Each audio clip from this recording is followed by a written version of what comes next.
Okay, so let's go over skill 4.2. So we're still doing the substitution idea, but here's what we did in class on Friday, the, what was it? The 5th, November 5th. So the idea here is we want to substitute. That's what this method is called. And the reason why it's called substitution is because if you look here, these equations are different than what happened in the last video. The last video you had y equals for one and y equals for the other. In other words, you simply substituted. See if I can pull up one of the problems. No, it's not there. See if I can find one. I don't have it. But the idea is if you had x plus 5 here and this was 2x plus or minus 3, you would substitute this in for y. And then you're solving for when they're the same. In other words, you're solving for the x value. Here we don't have that scenario. And so we want to use what is called the substitution method. So to do that, what we could do is simply look and see what one of the equations equals. In this case, the first equation has x plus 5 equal to y, which means we want to know when they're the same, which means they have to have the same y value. And that means that this y and this y in both equations have to be the same. Well, for that to be true, that means this y right here has to equal x plus 5. So what we could do is literally substitute x plus 5 in for y.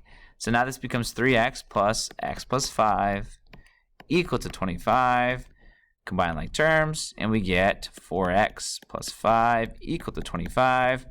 Minus 5 minus 5. We get 4x equal to 20. And now 4 times y gives you 20. Well, our answer would be 5. So once I know my x value, I can plug in that x value that I just solved for back into either of the equations. Again, it doesn't matter. Whichever one looks easiest, and I think the first one does. So that means that x right here should be 5. This is now 5 plus 5, which is 10. And that's our solution. So again, we're solving systems of equations algebraically. To do that, we're using what's called the substitution method. So let's go to the next one. So here you have 2x minus 5. That's what y equals. That means this y also has to equal 2x minus 5. So we could replace that y with 2x minus 5. And then combine like terms and solve. So this 2x and this 4x, notice I have 2 positives, 4 positives. That gives me 6x's minus 5 equal to 13. I can get rid of the negative 5 by adding 5 to both sides. That removes this. We're left with 6x equal to, what is that, 18? It's now 6 times what value gives me 18? Well, if I'm not sure, I can divide by 6. Divide by 6, and that gives me 3 from our value of x. So once x is 3, I just simply have to plug in to either of those equations. I'm going to plug it into the top one again. It just seems easier for me. And I'll replace this x with 3. So that means 2 times 3, which is 6. 6 minus 5 gives me 1. So my solution is the coordinate 3, 1. Or in other words, x equals 3, y equals 1. And that's really it. So we have a variety of different problems here. Let me just skip around a little bit. All right, so let's look at a few different cases. Like this problem here, notice x equals 2. And since x equals 2, I can literally substitute this x with 2, and then I can solve for y. So this one isn't that terrible of a problem. In fact, it's actually quite simple if you understand the combining like terms and simplifying, and also solving. Because now it's just solving for y, which I can get rid of that 4 by subtracting 4.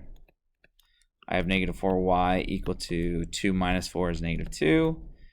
Then I can divide by negative 4, divide by negative 4. Y equals 2 over 4, or in other words, 1/2. So the cool thing here is my y value is 1/2. And then I know my x value already, it's 2. So I'm finished there.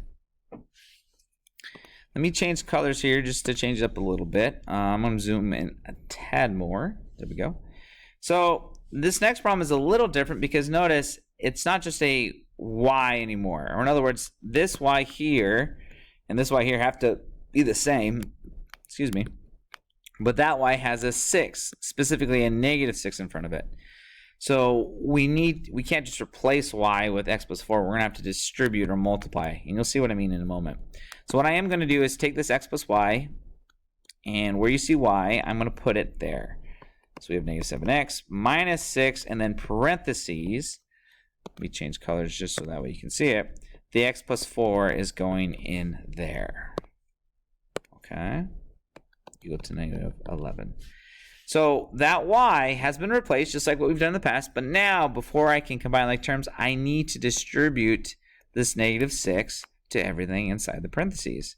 So if I distribute negative 6 to x, that gives me negative 6x's. If I distribute the negative 6 to 4, that's negative 6 times 4, which is negative 24.